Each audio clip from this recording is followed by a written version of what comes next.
Hello everyone, Jocelyn here, and this is going to be a bit of a weird one, even by my standards, so try to keep up.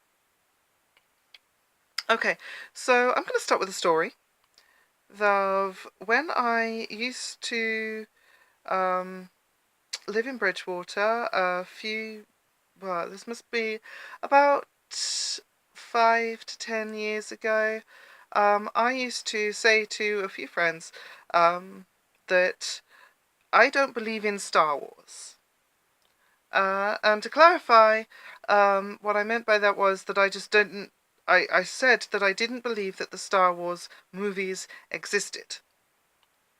And the reason for that was that I've never seen them. And this was at a time when we were sort of inundated on TV and in films and media with parodies upon parodies and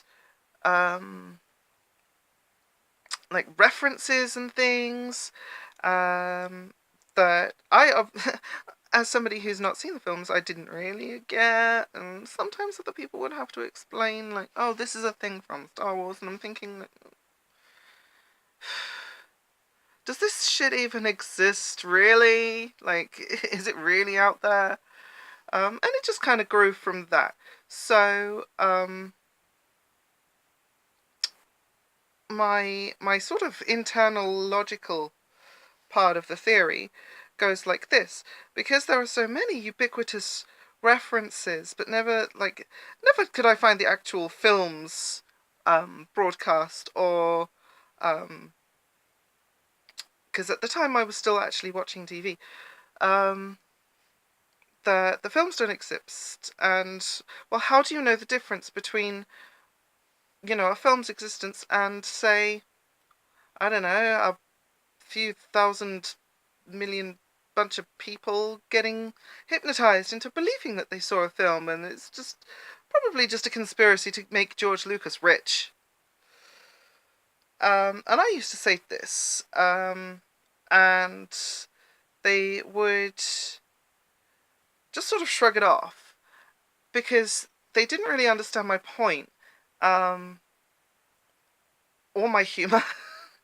um, Now, the point is that you might be able to sort of work out is that I was trying to emphasize a point about empiricism. And what that is that I hadn't seen enough proof of the film's existence, therefore I claimed that I didn't believe that they existed. Okay? So, um, this particular story, I want to apply the theory, the sort of, as an analogy to the position of people claiming that they believe in a flat earth. And again, their claim is sort of, the internal logic sort of holds up. How can we know what's real or true if we haven't experienced for ourselves empirically, that is, through the senses, the proof of what we know? And here's where that sort of falls apart. Logic dictates that we can't reasonably experience everything because there's just too much stuff. So we have to take evidence from good authority, and I do mean good authority, actual science, that such things exist, whether it's photos of around Earth from space, or taken from NASA instruments, or whether it's, justification for weird fucking toys with floppy ears. I go, oh, I don't know. Why? Why do people like Star Wars? I don't know. I don't get it. But what I'm saying is that I kind of understand the first steps of understanding the position of the flat earthers, that they've chosen to take, even though I don't actually agree with their conclusions, because it's crackpot theory. But I'm no astrophysicist, but there is plenty of evidence, thanks to technological advancements, thanks to Galileo's surmisation of seeing Venus move in the sky, and of course just things that seem sort of obvious, like, well, all of the other celestial bodies are round. Maybe the Earth is too. It would be really, really, like, tiny, minute fucking chance that there's this one planet that's actually a flat disk when everything else is a round ball. But of course, why would NASA fake images? I mean, what do they have to gain, right?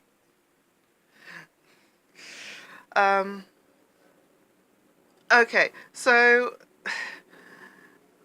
from my little anecdote and from the position of the flat earthers, it would seem like skepticism is not the best approach, but it is in fact a really reasonable approach to take when looking at evidence. As long as you, have that evidence, and are looking at actual evidence.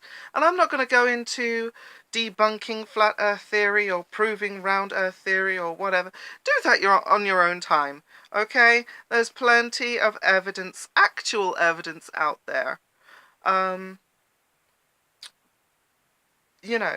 Real, credible, incontrovertible evidence that there is, around Earth. It is a globe. I promise. And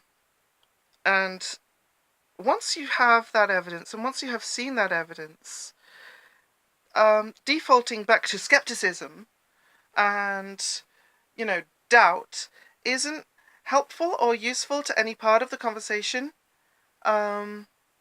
Like, how can you tell this evidence hasn't been falsified? How can you tell what's what?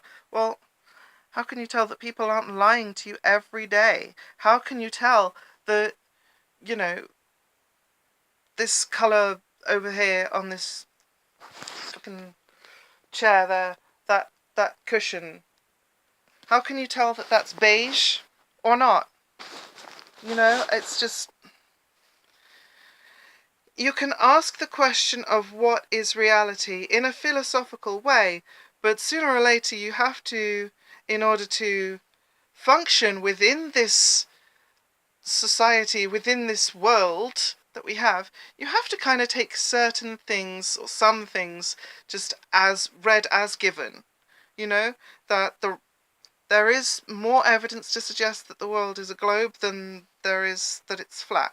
There is more evidence to suggest that Star Wars movies probably do exist. There is, evidence that that cushion over there is beige.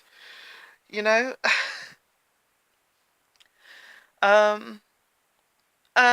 yeah, okay, relying on an appeal to authority is not always the default position, and should never be the default position when looking at logic, but relying on an appeal to authority like NASA, who has done the research and has, got the evidence there. Once they've provided evidence, yes, you can rely on that evidence, because they should know what they're talking about.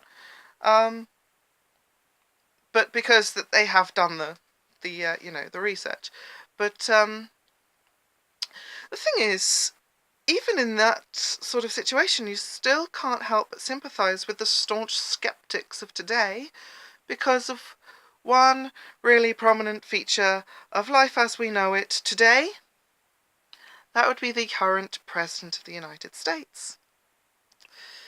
So, the thing about that is, every time something gets reported that he doesn't like, and this has been happening since the campaign trail 2 fucking years ago, he just cries fake news. He just cries fake news, and what, the rest of the world is supposed to believe that? Despite the fact that there's, tapes and evidence and things of, things that he said that he's then later gone on to deny, or I mean, it's just as bad as when the Catholic Church said that the earth was flat and the sun moves around it, and the population were just supposed to believe it, and Galileo was thrown into a tower for a long time. You know, in both cases we can prove that these particular authorities were wrong. The president and the Catholic Church. So, yeah, appealing to authority, not always the best policy. In fact, never the best policy, unless that authority has evidence to back them up. So in conclusion, it's better to believe things that there is actual evidence for. But the problem is that I think it's this kind of climate politically that fosters a lot of skepticism, not to mention the shocking, state of the education system, which, let's not even go there. But, it does sort of go to show how can anyone in the general population believe anything that comes from anyone's mouth. If someone like the US President, Donald Trump, or his press mouthpiece, Sarah Huckabee Sanders, just says anything that they want, and everything that they say is demonstrably false. And I'll give you some examples of that. The Central American caravan. The propaganda says it's an invasion, Donald Trump says that ISIS is involved, and the truth is that they are just asylum seekers looking to enter the US completely legally. They're not looking to be terrorists. The 2016 election, propaganda says that,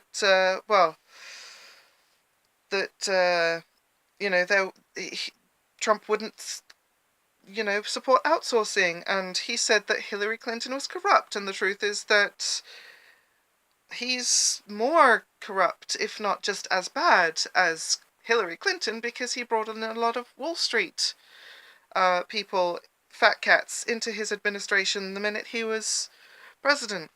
And LGBT plus rights, he said he promised to protect people, and, playing that clip in full, the one where he's giving that speech about protecting the LGBT plus community, when you see that clip in full, it's obviously just a transparent maneuver to wage war. There was nothing more to it than that. And of course the truth is that he's tried to ban trans people in the military, and there's the recent leaked memo, and bathroom bills running rampant in pretty much every state at the moment. Another fucking video of Sarah Huckabee Sanders repeatedly stating, the president hasn't done anything wrong. The president hasn't done anything wrong. And the truth is, the first thing he did in office was to sign off on a drone strike that killed an American child. I'm sorry, if that's not wrong in the sense of morality, then, fuck those people. They're not telling the truth. So, skepticism. And incidentally, my sources of information and my, evidence for this comes from independent media, whom I trust way more than establishment corporate so-called news outlets. And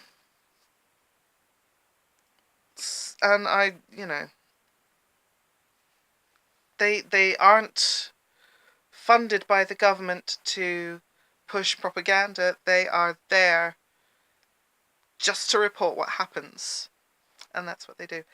Anyway, that's it for today. See you soon. Take care. Be skeptical, but once you're provided with evidence, believe that evidence. Bye.